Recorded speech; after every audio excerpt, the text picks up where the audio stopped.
Hello everyone, welcome to Raksha Academy. In today's lecture I am going to discuss about lithosphere. ये जो है वो unit 10 हम पढ़ रहे हैं जियोलॉजी की, जो कि पेपर 3 एमपीपीएससी में है. इसके पहले वाले लेक्चर में we have discussed about the geology, its introduction and what is the importance of geology. And in the second lecture I have discussed about earth, its interior portion like crust, mantle and core. तो ये जो दो lecture हो चुके हैं, इसके बाद में जो थर्ड टॉपिक जो दिया है हमें वो है लिथोस्फीयर का. तो lithosphere, in the previous discussion I have told you about lithosphere that it is the earth crust plus the upper mantle portion. तो यहां पे मैंने आपको सिर्फ इतना बताया था लिथोस्फीयर के बारे में कि ये जो अर्थ क्रस्ट होता है, जो आउटर लेयर है अर्थ सरफेस की, वो क्रस्ट और साथ में ही कुछ पोर्शन जो है अपर मेंटल का, इस पूरे को मिला के हम क्या बोलते हैं, लिथोस्फीयर बोला जाता है. ठीक है. अब लिथोस्फीयर में it is the combination of continental crust plus oceanic crust and the upper mantle. तो यहां पे आप देखेंगे कि लैंड की अगर हम बात करें तो यहां पे कॉन्टिनेंट्स के जो लैंड है वो तो होंगे ही, साथ में ही ओशियनिक लैंड्स भी होंगे, देखने को मिलेगा आपको. तो ये दोनों भी आपको लिथोस्फीयर में कंबाइंड रहेंगे. ठीक है. साथ में ही एस्थेनोस्फीयर जो हमारा अपर पोर्शन है मेंटल का, उसको भी हम इंक्लूड करते हैं किसमें, लिथोस्फीयर में. तो from this we can get the definition of lithosphere that lithosphere is the combination of earth crust plus the upper mantle. It consists of continental crust as well as oceanic crust. और साथ में आप diagram बना दोगे तो इस तरह से आपकी लिथोस्फीयर की एक डेफिनेशन जो है वो कंप्लीट हो जाएगी. नेक्स्ट आगे बढ़ते हैं. हम ये जो है क्रस्ट, मेंटल और कोर जो है पढ़ चुके हैं अच्छे से. आगे बढ़ते हैं. तो लिथोस्फीयर की अगर हम डेफिनेशन देखें यहां पे, तो it is the rigid outer most shell of the earth, जो मैंने आपको बताया कि क्रस्ट में रहेगा, साथ में अपर मेंटल रहेगा. तो यहां पे आप देखोगे कि क्रस्ट और अपर मेंटल भी लिखा हुआ है. ठीक है. साथ में ही आप देखोगे कि it behaves elastically on time scale of thousands of year और ग्रेटर. इसका क्या मतलब होता है, इसका मतलब यह होगा कि अर्थ का क्रस्ट जो है उसकी जो प्लेट्स हैं वो मूव कर रही हैं. ठीक है. अंदर का जो अपर पोर्शन है मेंटल का, उसमें जो मैग्मा भरा है उसके अंदर भी कन्वेक्शन करंट्स मिलेंगे. तो इसके कारण क्या है, अर्थ की जो हम बोल सकते हैं कि प्लेट्स में मूवमेंट हमेशा रहता है. तो आप देखोगे कि कभी लिथोस्फीयर जो है वो ज्यादा या कम हो सकता है.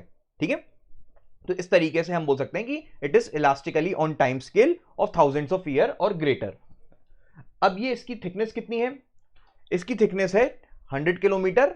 साथ में ही ये जो है एज डिपेंडेंट है. एज डिपेंडेंट है मतलब बाय द टाइम क्या होगा, इसकी जो थिकनेस है वो चेंज हो सकती है. नेक्स्ट आगे बढ़ते हैं.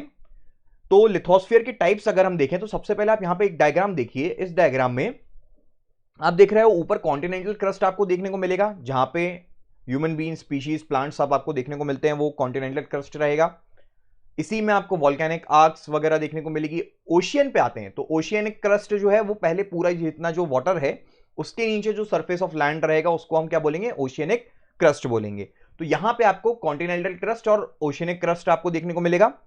फिर इसके बाद में अगर आप यहां पे देखेंगे तो ट्रेंचेस वगैरह मिलते हैं. ये जो है वो किस लिए फॉर्म होते हैं, ये भी टेक्टोनिक एक्टिविटीज के कारण रिजेस, ट्रेंचेस, माउंटेन्स, ये सारी चीजें फॉर्म होती हैं. और उसके नीचे अगर हम जाते हैं तो लिथोस्फीयर आपको पूरा अपर मेंटल तक देखने को मिलता है. तो यहां पे अगर इस पोर्शन पे आप देख रहे होंगे जो मैंने आपको दिखा रहा हूं, तो उसमें पूरा अर्थ क्रस्ट तो है और साथ में ही नीचे आपको थिकनेस में देखने को मिलेगा कि कॉन्टिनेंटल क्रस्ट की थिकनेस ज्यादा है, और साथ में ही अगर आप देखोगे तो ओशियनिक क्रस्ट की थिकनेस जो है वो कम होती है. ठीक है.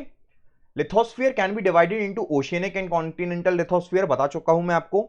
यहां पे आप देखेंगे तो डेंसिटी के बारे में बात करें तो 2.9 किसकी होती है, ओशियनिक क्रस्ट मतलब कॉन्टिनेंटल क्रस्ट की होती है. ठीक है. ओशियनिक क्रस्ट की और कॉन्टिनेंटल क्रस्ट की उसकी कम होती है. तो in the previous lecture I have already told you that density increases as we move inside the earth. ठीक है. इसका मतलब क्रस्ट, मेंटल और कोर में अगर हम देखेंगे तो क्रस्ट से अगर आप कोर की तरफ जाओगे तो डेंसिटी विल इंक्रीज. नेक्स्ट अपन चलते हैं. लिथोस्फीयर के बारे में हमने इतना तो पढ़ना था कि लिथोस्फीयर क्या होता है, साथ में ही हमें ये देखना है कि लिथोस्फीयर में किस तरह की प्रोसेसेस होती है. तो इसके लिए जो है हम ज्योग्राफी में, फिजिकल ज्योग्राफी में पढ़ते थे पहले कि plate tectonics, continental drift theory, ये सारी चीजें जो है हम पहले पढ़ते थे. तो यहां पे भी ये जियोलॉजी में भी हमें इसको कवर करना पड़ेगा. तो ये शुरुआत करने से पहले मैं आपको बताना चाहूंगा कि अगर आपको रक्षा एकेडमी का फुल कोर्स लेना है तो वो आप जाके एप्लीकेशन डाउनलोड कर सकते हो, जिसमें आपको प्री, मेंस और टेस्ट सीरीज जो है वो तीनों कंबाइंड कोर्सेज में अवेलेबल है। साथ में ही इंडिविजुअल कोर्सेज टेस्ट सीरीज भी अवेलेबल है। हिस्ट्री की क्लासेस चल रही हैं, साथ में ही साइंस का जो पेपर 3 है उसमें मैंने लगभग अभी 80% जो है वो कंप्लीट होने जा रहा है। साथ में जियोलॉजी कंप्लीट हो जाएगा, तो सिर्फ बायोलॉजी कंप्यूटर थोड़ा बचा है और कुछ पोर्शन बचा होगा। साथ ही साथ में पॉलिटी की क्लासेस चालू हो गई हैं, एथिक्स की क्लासेस चालू हो गई हैं, इकोनॉमी, एमपी, ये सारी चीजें पहले से अवेलेबल है। तो अगर आपको मेंस की तैयारी करनी है तो वो आप जाके देख सकते हैं। आगे बढ़ते हैं। कॉन्टिनेंटल ड्रिफ्ट थ्योरी को अगर हम देखें तो कॉन्टिनेंटल ड्रिफ्ट थ्योरी या फिर टेक्टोनिक्स की बात कर रहे हैं। तो टेक्टोनिक्स का मतलब क्या होता है कि लार्ज स्केल मूवमेंट होती है किसकी, लिथोस्फेरिक प्लेट्स की। तो अब ये लिथोस्फीयर जो हम बात कर रहे थे उसी की प्लेट्स को हम क्या बोल देंगे, लिथोस्फेरिक प्लेट्स बोल देंगे। मतलब उसी के कुछ पोर्शन को हम डिवाइड कर दें तो उनको प्लेट्स बोल दिया जाता है। फिर प्लेट टेक्टोनिक्स का मतलब क्या हो जाएगा कि यही जो एक हम बोल सकते हैं कि अब पूरा जो अमाउंट है हमारा किसका, लैंड का, उसी को हम एक बड़ी प्लेट बोल रहे हैं। तो उसके टेक्टोनिक्स मतलब लार्ज स्केल मूवमेंट को, ठीक है। साथ में ही अब इसका मतलब क्या होगा, ये जो प्लेट टेक्टोनिक्स होती हैं they are due to the force of earth interior, ठीक है। तो जो फोर्स अर्थ के इंटीरियर में जनरेट हो रहा है उसी के कारण ये प्लेट्स की क्या होती है, मूवमेंट होती है। इन्हीं को जस्टिफाई करने के लिए काफी थ्योरीज बनाई गई, ठीक है। जैसे कॉन्टिनेंटल ड्रिफ्ट थ्योरी होती है, सी फ्लोरिंग स्प्रेडिंग थ्योरी होती है, प्लेट टेक्टोनिक थ्योरी होगी, ठीक है, कॉन्टिनेंटल ड्रिफ्ट थ्योरी होगी, पोलर वैंडरिंग थ्योरी होगी। तो ये सारी अलग अलग थ्योरीज दी गई थी। तो जब इसके पीछे भी एक स्टोरी है कि जब वर्ल्ड वॉर सेकेंड का टाइम था तो उस टाइम पे क्या हुआ था कि जो ओशियनिक का अगर हम देखें हाइड्रोस्फीयर पे रिसर्च चल रही थी, तो तब साइंटिस्टों ने देखा कि ओशियन के अंदर जो लैंड मास है उसमें अर्थ क्रस्ट तो है वो एक तरह से पूरा, उनको लग रहा था कि जैसे हमारे यहां पे होता है अर्थ क्रस्ट में अगर हम देखें तो माउंटेन्स देखने मिलेंगे, प्लेट्यूज मिलेंगे, वैलीज मिलेंगी। तो ये एक क्या है, एक पूरा नॉर्मल डिस्ट्रीब्यूशन नहीं था लैंड का। तो ऐसा ही उन्होंने ऑब्जर्व किया कि इसमें ओशियन में भी है। तो ओशियन में उनको रिजेस देखने को मिले, माउंटेन्स देखने को मिले, साथ में ही ट्रेंचेस देखने को मिले। तो उन्होंने फिर सर्च करना चालू किया कि ये किस तरह से फॉर्मेशन होता है। तो इसी को जस्टिफाई करने के लिए उन्होंने क्या किया, ये सारी थ्योरीज निकाली, जिसमें कि उनको पता चला कि जो अर्थ की मूवमेंट हो रही है लिथोस्फेरिक प्लेट्स के कारण, तो उन्हीं के कारण ये जो है टर्म्स बनते हैं, ठीक है, जो कि हम देख सकते हैं in the form of trenches, ridges, mountains. ये सारे जो हैं फिजिकल फीचर्स जो हैं वो फॉर्म होते हैं। तो सबसे पहले हम बात करते हैं इंपॉर्टेंट थ्योरीज में। तो पोलर वैंडरिंग थ्योरी जो है वो क्या बताती है कि सिर्फ अर्थ का क्रस्ट जो है और अपर मेंटल जो है वो उनकी मूवमेंट होती है, ठीक है, with respect to rotational poles of earth, ठीक है। ये थ्योरी इतना बताती है बस। आगे बढ़ते हैं। कॉन्टिनेंटल ड्रिफ्ट थ्योरी का मतलब क्या होता है, कॉन्टिनेंट्स जो होते हैं वो ड्रिफ्ट कर रहे हैं। तो इसमें जो है अभी हम आगे पढ़ेंगे इसको, जिन नीचे ही लिखा है जो कि अल्फ्रेड वागेनर ने दी है इसको। तो इस थ्योरी में बताया गया था कि एक पूरा लैंडमास था, सारे कॉन्टिनेंट्स जो थे वो आपस में जुड़े हुए थे। फिर किस तरह से प्लेट टेक्टोनिक मूवमेंट्स होती है या फिर ड्रिफ्टिंग होती है उन कॉन्टिनेंट्स की, और वो बिखर जाते हैं और अलग अलग कॉन्टिनेंट्स जैसा अभी हमें दिख रहा है उस तरीके से उनका फॉर्मेशन होता है, ठीक है। नेक्स्ट हम अगर बात करें तो कन्वेंशनल करंट थ्योरी जो है ये क्या बनती है, एक तरह से बेसिस बनती है किसका, सी फ्लोर स्प्रेडिंग थ्योरी का और प्लेट टेक्टोनिक थ्योरी का। इसके बाद में आप देखेंगे कि जो फाइनल थ्योरी आती है वो बनती है क्या, प्लेट टेक्टोनिक्स थ्योरी बनती है, जो कि हमें पूरे जो जितना भी फॉर्मेशन हो रहा है, हिमालयस किस तरह से फॉर्म हुए, ट्रेंचेस किस तरह से फॉर्मेशन हो रही है, उन सब के बारे में बताएगा। तो ये सारी थ्योरीज को हमें लिथोस्फीयर के टॉपिक के अंदर ही कवर करना है। इसलिए कवर करना है क्योंकि ये जो है वो these are the movements of lithospheric plates. तो अगर हम लिथोस्फीयर के बारे में पढ़ रहे हैं तो it is obvious that we have to study these theories as well. Next moving on, continental drift theory अगर हम देखें तो अल्फ्रेड वागेनर ने 1922 में यह थ्योरी दी थी। इसमें बोला गया था कि जब अर्थ पहले बनी थी, मतलब अर्थ को अगर हम देखें तो इस तरह के जो कॉन्टिनेंट्स हैं वो अलग अलग नहीं थे। एक पूरा एक क्या था, ऐसा एक पूरा लैंड मास था अर्थ का, जिसमें यहां पे एक पूरा लैंड था और ये जो है पूरा एरिया उसमें सी था, ठीक है। तो ये जो एरिया है ये सी है। तो इस तरीके का वो क्या था, लैंड मास देखने को मिला था। तो तो ये जो लैंड मास की बात कर रहे हैं इसको ही उन्होंने क्या बोला, पैंजिया बोला था। ठीक है, और ये जो पैंजिया है वो एक पूरे बड़े ओशियन से कवर्ड था, उस ओशियन को क्या बोल दिया गया था, पेंथेल्सा बोला गया था। अब होता क्या है, ये पैंजिया कुछ टाइम बाद क्या होता है, दो पार्ट में स्प्लिट हो जाता है। दो पार्ट में ये स्प्लिट हो जाता है, तो अपर पोर्शन जो रहेगा जो कि नॉर्दर्न साइड में जाता है उसको लॉरेंशिया बोला जाता है, और जो नीचे वाला पोर्शन रहता है उसको गोंडवाना लैंड बोल दिया जाता है।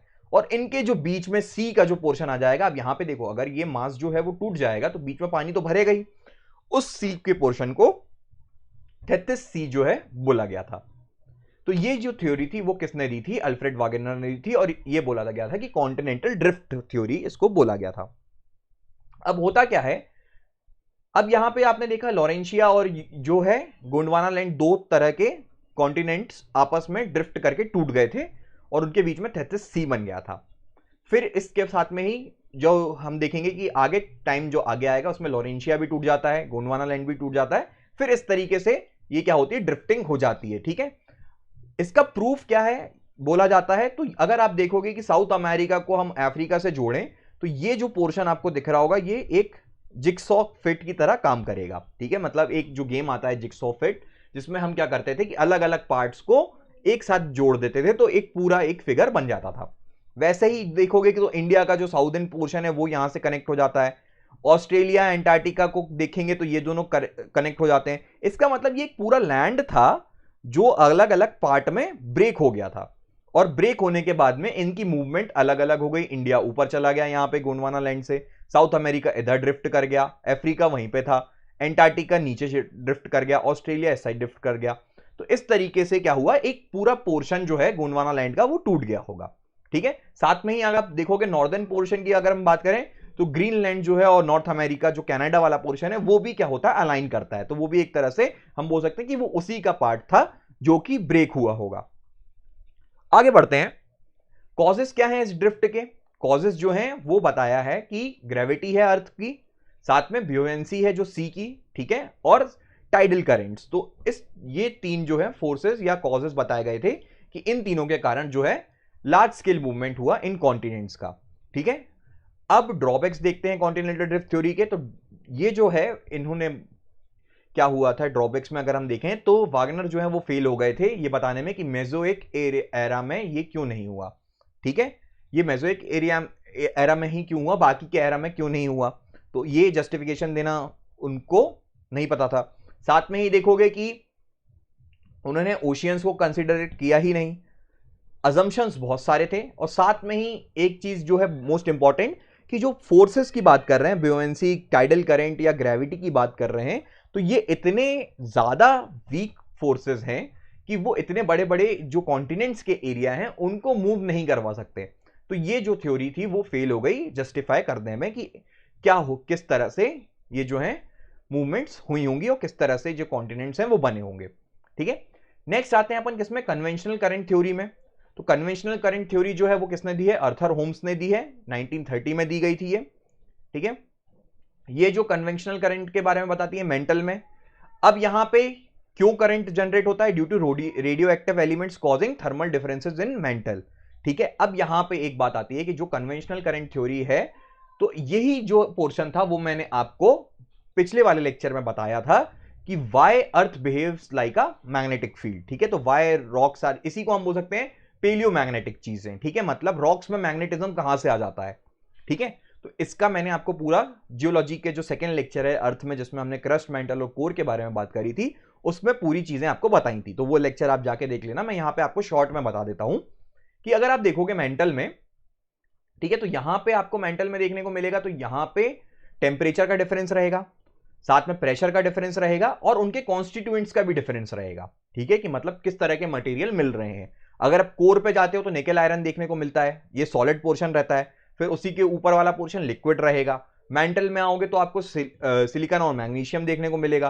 तो इस तरीके से क्या है, टेम्परेचर, प्रेशर और कॉन्स्टिट्यूएंट्स ऑफ मिनरल्स जो है वो अलग अलग हो जाते हैं। तो टेम्परेचर के डिफरेंस के कारण जो लिक्विड पोर्शन रहता है उसमें क्या हो जाता है कि जो ज्यादा हॉट रहता है वो राइज करता है। ठीक है, तो उसके कारण क्या होता है, एक कन्वेंशन करंट जो है वो जनरेट हो जाता है। साथ में ही कोरियोलिसिस फोर्स लगता है due to rotation of earth, तो ये दोनों फोर्सेस के कारण क्या होती है, रॉक्स जो हैं वो एक तरह से मैग्नेटिक फील्ड बना लेते हैं, क्योंकि उनके अंदर करंट जो है वो जनरेट हो जाता है। तो ये भी एक थ्योरी थी, कन्वेंशनल करंट थ्योरी टेक्टोनिक्स के लिए। Next coming on to concept of sea floor spreading. तो यहां पे ये जो दिया गया है वो हैरी हेस ने दिया था। इसमें इन्होंने बोला कि यहां पे आप देखोगे कि जो इंटेंस हीट भरी है किसमें, रेडियो एक्टिव सब्सटेंस में, जो कि मेंटल में प्रेजेंट है, उनके कारण ही क्या होता है, सी जो है वो फ्लोर स्प्रेड कर जाते हैं। ठीक है, तो अब यहां पे क्या है, करंट जो है वो ओशियनिक रिजेस भी बना देंगे, साथ में ही उनकी अगर जब लिम्स जो है वो मीट कर रही है वो ट्रेंचेस बना देंगी।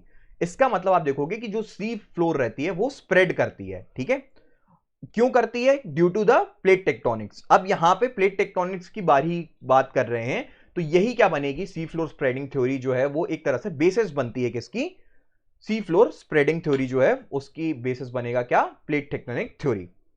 आगे बढ़ते हैं, इसको देखेंगे कि इधर आप देखिए, इसको यहां से मेंटल है। ठीक है, तो मेंटल से ये पूरा मॉल्टेन लावा जो चल रहा है, कन्वेंशन करंट्स बन रहे हैं यहां पे।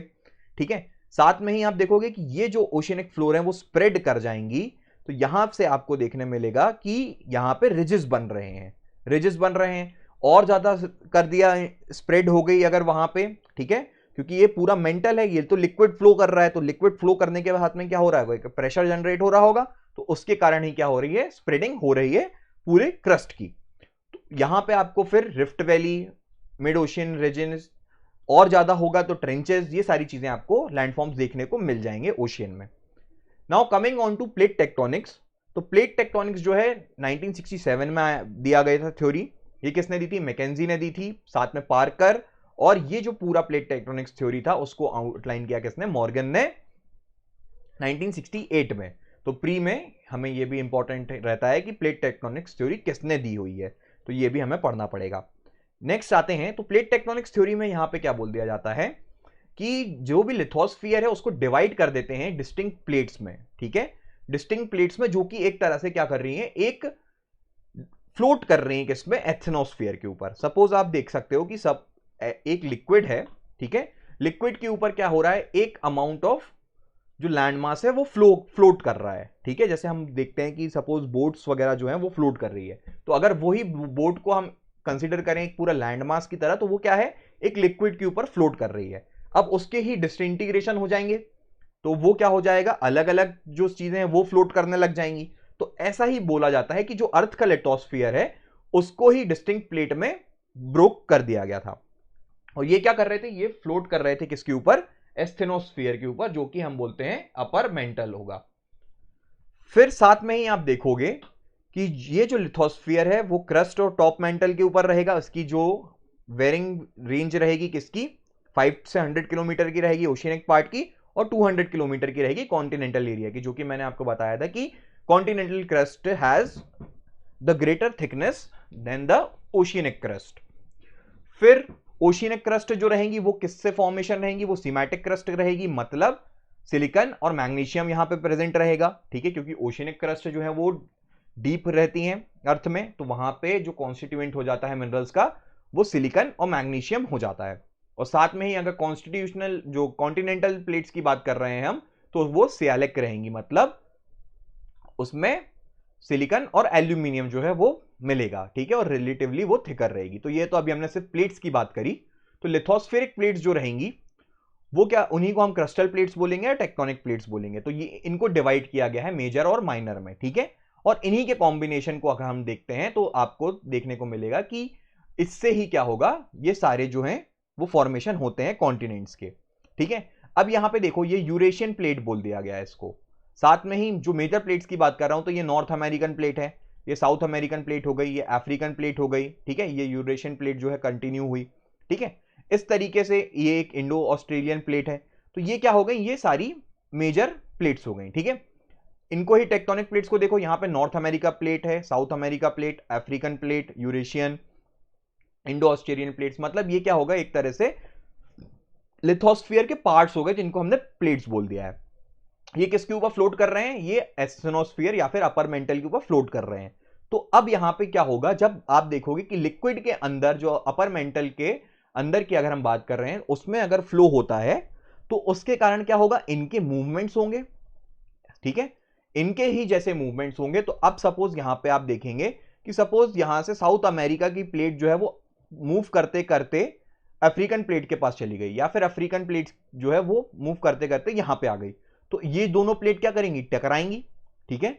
ये दोनों प्लेट टकराएंगी तो क्या हो सकता है, अर्थक्वेक आएगा, शेकनिंग होगी उसकी, ठीक है। ये तो जस्ट मैं एग्जांपल दे रहा हूं कि साउथ अमेरिकन और अफ्रीकन प्लेट, जबकि ऐसा होता नहीं है, ये बहुत ज्यादा डिस्टेंस हो गया है इनका, ठीक है, पर कोई टाइम पे तो ये साथ में थी और ये तो डिसइंटीग्रेट हुई हैं, ठीक है। तो अब यहां पे फॉर एग्जांपल की अगर हम बात करें, अगर ये दोनों टकराएंगी तो सबसे पहले अर्थक्वेक्स होगा। तो अर्थक्वेक्स के लिए बेसिस बोला जाता है कि due to tectonic activity earthquake का फॉर्मेशन होता है, ठीक है। साथ में ही अगर आप देखोगे तो अगर ये दोनों टकराते हैं, ठीक है, टकराएंगे तो यहां पे क्या होगा, एक पूरा कन्वर्जेंस हो जाएगा, ठीक है। तो उससे क्या हो सकता है, लैंडफॉर्म्स बन सकते हैं, जो मैग्मा है वो बाहर आ जाएगा, तो वॉल्केनो बन सकते हैं, वही मैग्मा जो अगर सॉलिडिफाई हो जाए तो माउंटेन्स बन सकते हैं, ठीक है। तो इस तरीके से क्या होते हैं, सारे लैंडफॉर्म्स बनते हैं ड्यू टू प्लेट टेक्टोनिक्स। अब यहां पे आप देखोगे कि इंडियन प्लेट्स की अगर हम बात करते हैं तो एशिया यूरेशियन प्लेट से इंडियन प्लेट टकराई थी, तो हिमालय का फॉर्मेशन हुआ था, ठीक है। तो ये जो है प्लेट टेक्टोनिक्स की जो थ्योरी है वो बताती है। आगे आते हैं मेजर टेक्टोनिक प्लेट्स में, तो यहां पे आप देखोगे Antarctica, north American, south American, Pacific, India, Australia, New Zealand, Africa, ये सारी जो है मेजर प्लेट हैं। साथ में ही माइनर प्लेट्स जो हैं वो आपको देखने को मिलेंगी, कोकोस प्लेट देखने को मिलेगी सेंट्रल अमेरिका पैसिफिक प्लेट में, अरेबियन प्लेट देखने को मिलेगी साउदी अरेबियन जो लैंडमास है उसके ऊपर, ठीक है। नॉट सो इंपॉर्टेंट ये चीज, पर आपको मेजर प्लेट्स जो है वो पता होनी चाहिए। साथ में ही ये जो है इसी को आप देखोगे कि कन्वर्जेंस और डाइवर्जेंस का भी कॉन्सेप्ट रहता है कि दो प्लेट्स जो मिलती हैं या दो प्लेट जो स्प्रेड होती हैं, तो कन्वर्जेंस और डाइवर्जेंट की बात कर रहे हैं। तो यहां पे आप देखोगे ये आपको डाइवर्जेंट बाउंड्री दिखाई दे रही है, ठीक है। तो ये जो है इस तरह से आपको डाइवर्जेंट बाउंड्री के ये बने हुए हैं, साथ में कन्वर्जेंट बाउंड्री पे ये जो है आपको ये जो कन्वर्ज करी है साथ में, वो कन्वर्जेंट बाउंड्रीज जो है वो दी गई है, ठीक है। नेक्स्ट आगे आते हैं अपन, तो फोर्स क्या होगा प्लेट टेक्टोनिक के लिए, तो स्लो मूवमेंट होती है जो मेंटल के ऊपर रहेगी, ठीक है। तो वही ड्राइव करेगी सारी प्लेट्स को, आप समझ सकते हो ये चीज तो, क्योंकि अगर एक लिक्विड है उसके ऊपर कोई सॉलिड फ्लोट कर रहा है, तो वो लिक्विड के इंटरनल में अगर जो भी प्रेशर रहेगा, जो जो फोर्स रहेगा वो सॉलिड पे लगेगा, और सॉलिड के जो डायरेक्शन है फ्लोट करने का वो चेंज होता रहेगा। फिर यही हीटेड मटेरियल जो है वो राइज करता है और कूल हो जाता है, ठीक है। तो इसके कारण भी क्या होता है, कन्वेंशन करंट की थ्योरी यहां पे आ जाती है, ठीक है। तो ये कन्वेंशन करंट भी क्या होगा, एक तरह से ड्राइविंग फोर्स रहेगा ड्यू टू प्लेट मूवमेंट, ठीक है। फिर प्लेट टेक्टोनिक्स को अगर हम देखें तो यहां पे आपको देखने को मिलेगा कि ये जो है फॉर्मेशन करवाएंगे किसका, फोल्ड और ब्लॉक माउंटेन्स का, मिड ओशियनिक रिजेस का, trenches, volcanism, earthquakes. So this is the concept behind these block mountains formation, trenches formation, volcanism and earthquake generation. Now we'll discuss the difference between continental drift, sea floor spreading and plate tectonics. तो यहां पे मैंने आपको पूरा brief दे दिया है सारी theories का। यहां पे आप इस टेबल पे देखोगे कि अल्फ्रेड वागनर ने दी गई थी, ये ऑथर होम्स ने, हैरी हेस ने बनाई है, ठीक है। ये मैकेंजी पार्कर, मॉर्गन ने दी है। थ्योरी के बारे में बता दिया इन सब की हमने, ठीक है। फोर्सेस के बारे में भी डिस्कस किया, तो कॉन्टिनेंटल में ब्योएंसी, ग्रेविटी और ये टाइडल फोर्स के बारे में कर रहे थे। प्लेट टेक्टोनिक्स में कन्वेंशन करंट की बात करते हैं कि इसके कारण हुआ। ड्रॉबैक्स में आप देखोगे तो कन्वेंशनल करंट जो थी या कॉन्टिनेंटल ड्रिफ्ट थ्योरी थी, उनमें ड्रॉबैक्स थे, पर प्लेट टेक्टोनिक्स में कोई ऐसा खास ड्रॉबैक देखने को नहीं मिला है, ठीक है। ये जस्टिफाई करती है उस थ्योरी को। एविडेंसेस भी हैं, एविडेंसेस बहुत ज्यादा जरूरी हैं, क्योंकि आप देखोगे कि कुछ पोर्शन में अगर हम कॉन्टिनेंटल ड्रिफ्ट की बात कर रहे हैं, तो एक कॉन्टिनेंट था वो ब्रेक हुआ और फिर अलग अलग, तो यहाँ का जो मटेरियल था वो इस यहाँ के मटेरियल पे था, इसके रॉक की एज जो है वो इसके रॉक की एज सेम है, ठीक है। तो इससे पता चलता है कि हाँ ये मे बी पॉसिबल कि वो एक पार्ट हो सकते थे पहले, ठीक है। तो इस तरीके से उसके एविडेंसेस दिए गए हैं। तो इतना पोर्शन जो था वो हमें लिथोस्फीयर में कवर करना था। इसका जो अगला लेक्चर रहेगा उसमें हम डिस्कस करेंगे हाइड्रोस्फीयर। तो अभी तक 3 लेक्चर जो हैं वो जियोलॉजी के हो चुके हैं। 4th लेक्चर में हाइड्रोस्फीयर देखेंगे, जिसमें हम हाइड्रोस्फीयर तो पढ़ेंगे कि वो कितने % है, उसका किस तरह से फॉर्मेशन हुआ, ठीक है। अब वहां पे भी अपन को ये देखना पड़ेगा कि थेसिस सी की बात करेंगे, पेंथेल्सा की बात करेंगे। फिर वहां पे हम एक चीज और देखेंगे कि रिजेस क्या होती हैं, मिड ओशियनिक ट्रेंचेस क्या होती हैं, ठीक है, ये सारी चीजें हम देखेंगे उसमें भी। तो वो क्या हो जाएंगे, ओशियनिक लैंडफॉर्म्स भी उसमें कवर हो जाएगा हाइड्रोस्फीयर में। Thank you.